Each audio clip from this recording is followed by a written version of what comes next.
Good morning, everyone. I'm really pleased to welcome our guests here today to the University at Buffalo. And I'm especially pleased and honored to welcome Governor Hochul back to UB and our Jacobs School of Medicine and Biomedical Sciences.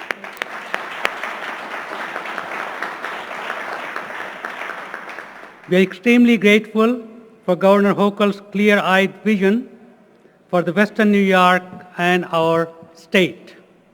Her wise and experienced leadership is most appreciated as we continue to navigate the pandemic together and work to blunt its impact on our region and our state. Governor Hochul, thank you for speaking with us today.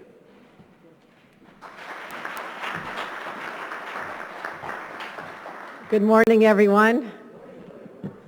Happy to sleep in my own bed last night. It's great. Yeah, there's still laundry and dishes. Nothing changes. But I'm so happy to be among my friends, and I consider you all friends because even before the pandemic, I've had the opportunity to serve this community in so many levels of government, which brought me in contact with all of you. But what we saw during this pandemic was quite extraordinary. The way that this community, Western New York overall, came together, as well as people all across the state, came together in a profound way that said, we can do this. We're in this together, and we can fight back this pandemic. And I know this because I was literally in the trenches with many of you in this room, daily calls, daily meetings, since March all the way up until just a few months ago. And it would be a beautiful summer day, and everybody's on a Zoom call in July, talking about what we're going to do. So I just want to thank everyone who was part of the control room, who was part of the vaccination hub, our health equity task force, the leaders of our hospitals who did an incredible job I want to recognize. So I'm going to shout out a few names, but I'm going to tell you I don't usually read a lot of names, but I need to here because everybody played a major role. And to Dr. Tripathi, your leadership of this institution has been nothing short of phenomenal. It's a point of pride for us as people talk about UB and other parts of the state. I want to thank you for all you've done for the University of Buffalo, Dr. Tripathi.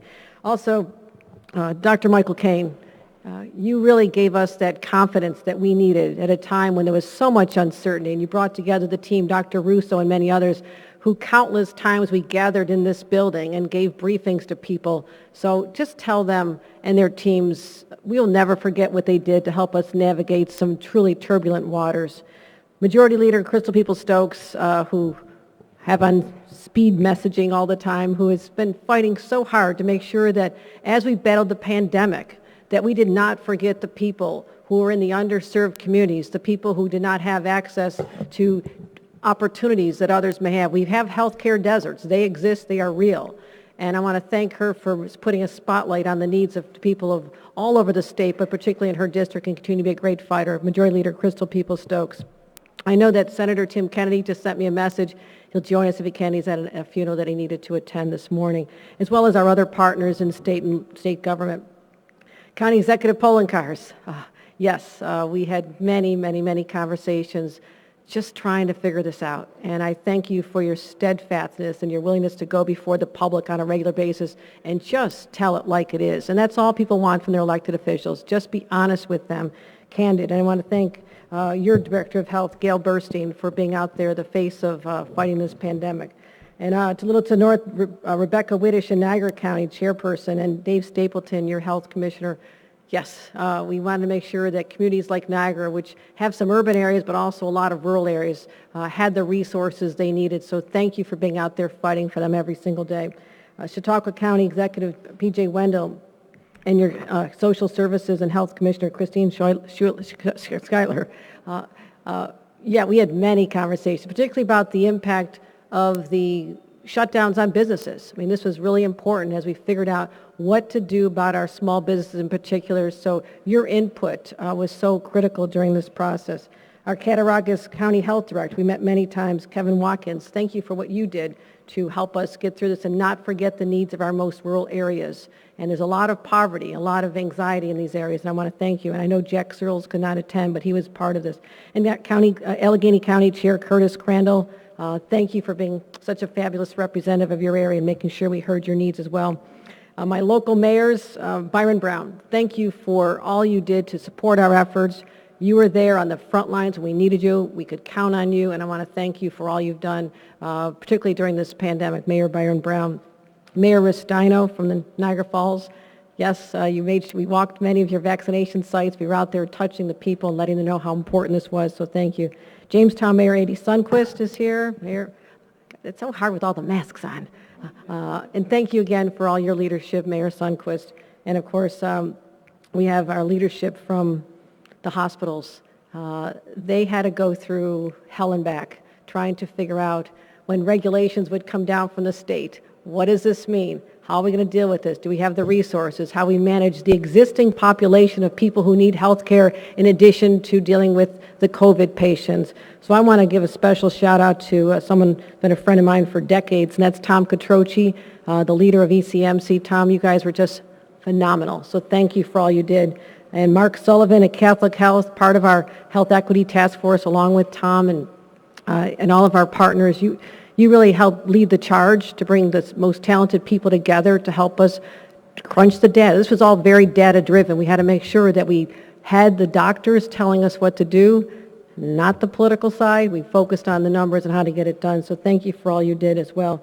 And Robert Nesselbush, who joined Kaleida, leading it during the middle of a pandemic, which is certainly trial by fire. So thank you for all the work that the people at Kaleida have done as well.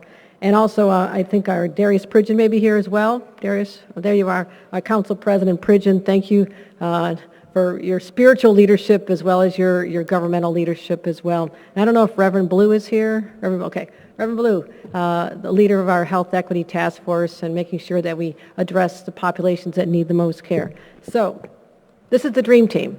These are the people I had a chance to work with, but this story has been replicated all over the state of New York. This was one region. People, representatives just like these, came together everywhere to help us navigate this. And one of the takeaways I had from being in the trenches with you is that I understand there is a role for state government and there's a role for local governments. And I'm prepared to transition quickly as we are now fighting this new wave, this Delta variant, which is brutal. And people who are not vaccinated will absolutely succumb to this because it is raging. It is far more virulent than COVID was, more contagious, it spreads easier, it's in people's throats and mouths, and people are spreading it and they don't even know it. So I'm going to have to assemble the dream teams again and get you all activated, but there'll be a different philosophy in how we do that. I know that all of your local health departments have been preparing for this. This is what you do. I think it was County Executive Wendell said, let us do what we do. This is the Super Bowl for our healthcare workers. They know how to manage this. I will not be micromanaging, but I'll be giving guidance based on your input. I'll be giving you the cover you need. I'll be there to be the ally, but I will not be imposing state people and locations on all of you without consultation. You tell us where there's gaps. Tell us where something needs to be enhanced by the state, and we'll be there without stepping on the local public health agencies. How does that sound? We game for that?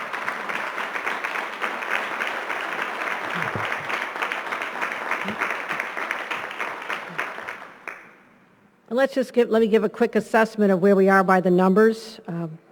Our vaccination rate, if you look at across the nation, it's good. But we were the hardest hit. We suffered the most. We lost the most economically, when you think about New York City being the epicenter, but it spread to all of our communities. But also it took a huge human toll. And I know there's not a single person who wants to have a rerun of that horror movie we experienced last year. And that's why my administration is 1,000% committed to making sure that we stay vigilant. We pull together all the resources and we fight, because we can do better on the vaccination rates. No doubt in my mind. I know there's hesitation. Many people wanted to see that there was final FDA approval. That's now an excuse that is gone. It has been approved. We need to get the vaccine approved for younger children under the age of 12. We're not doing that well getting our 12 to 17-year-olds vaccinated, and they are vulnerable to the next virus, which is dangerous. So our New York State vaccination rate, one dose is 76%, ages 18 over. That's not good enough. 76% one dose. It only really works when you have two doses, my friends. So if someone comes in the door and thinks, okay, at least I'm probably okay, they're not okay with this new variant. We need to get, in Western New York, that's 72%. We need to get more people vaccinated.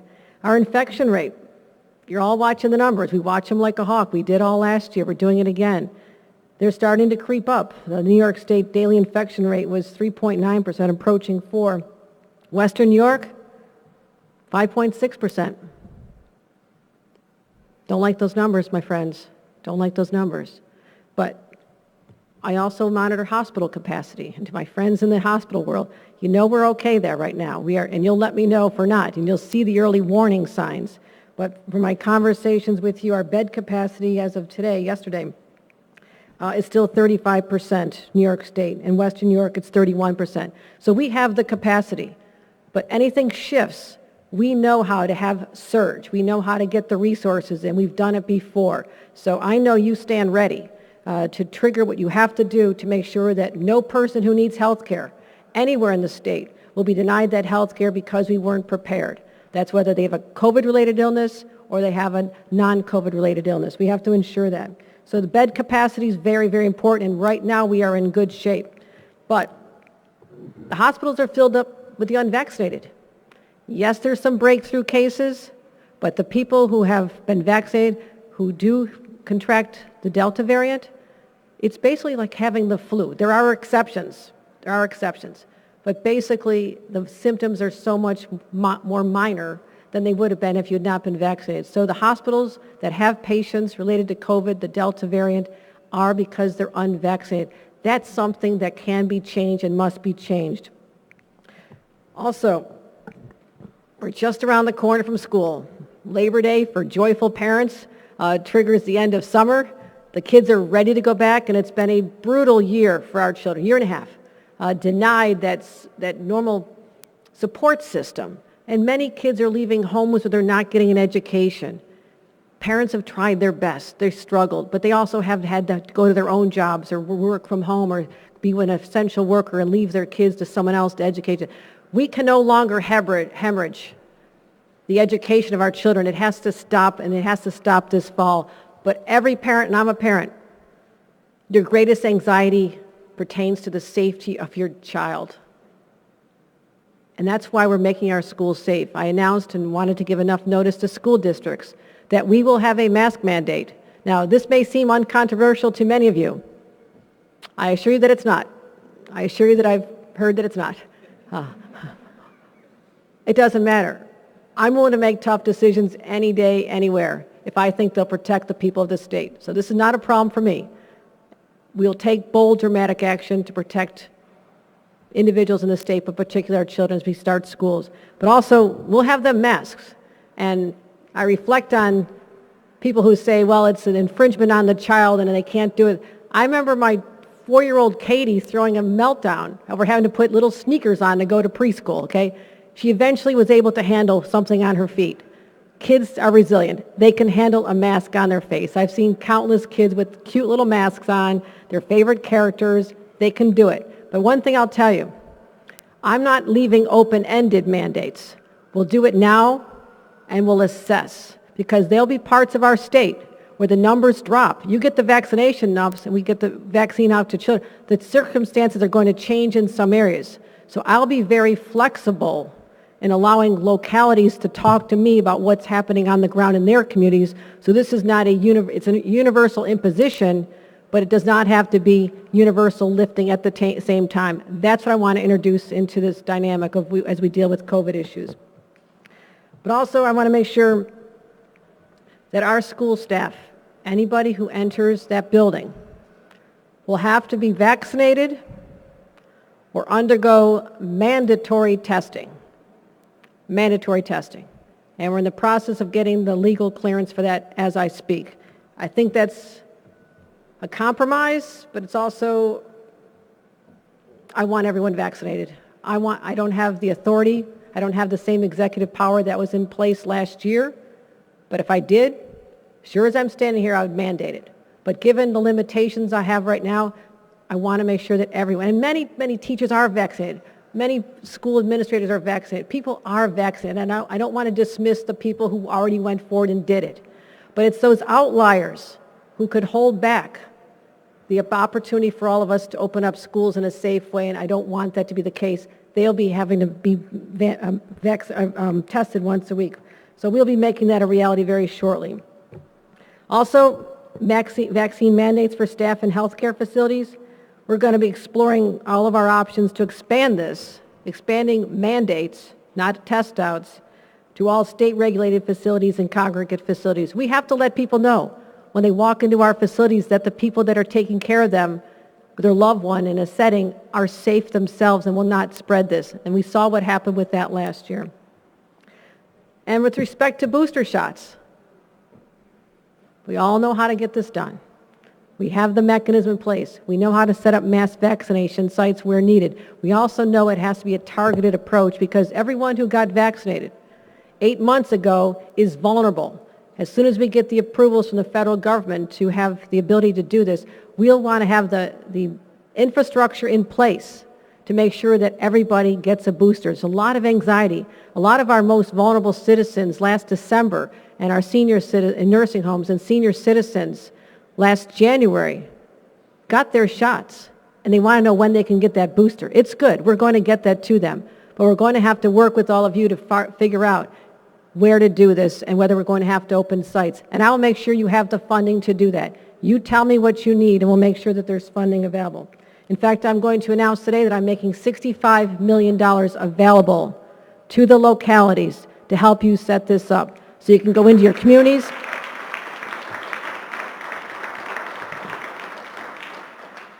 You figure it out. You know your communities better than anybody.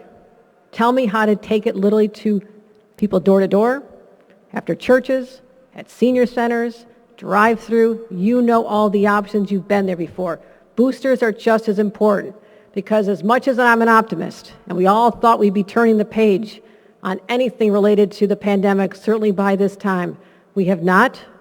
The battle rages. We have to fight back.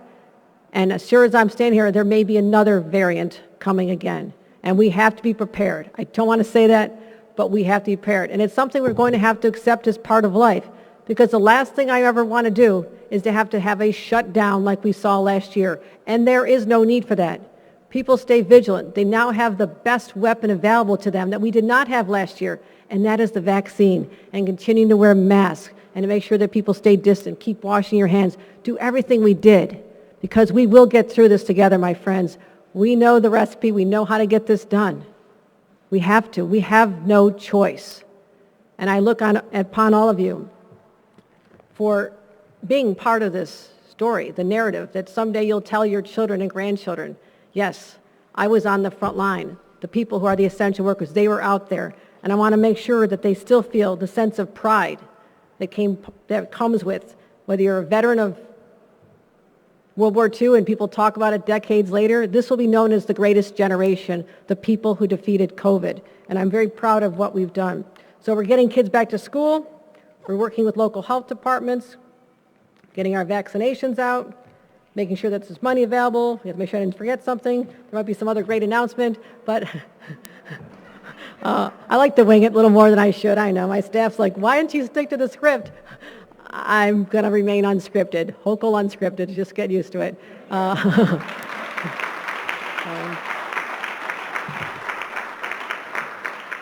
But I thank all of you from the bottom of my heart.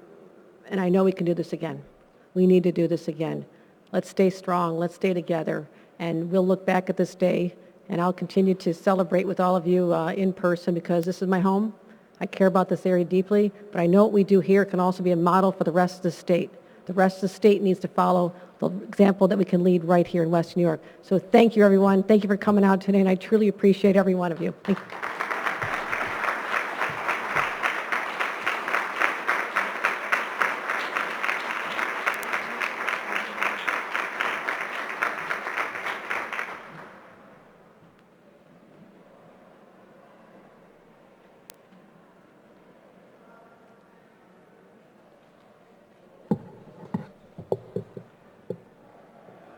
So first, Governor Hochul, I want to take a moment and on behalf of all of us, thank you, and I mean really thank you, for being with us today and to update us about this critical public health issue that we're facing across the state.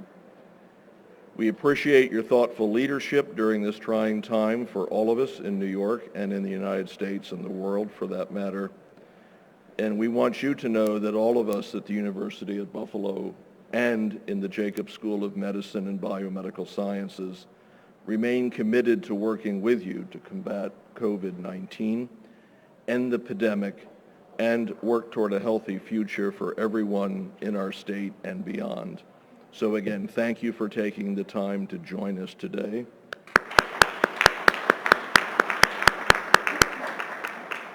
And with this, we conclude the program that we've just had. So thank you for all of you for traveling to the Jacobs School and for joining us this morning.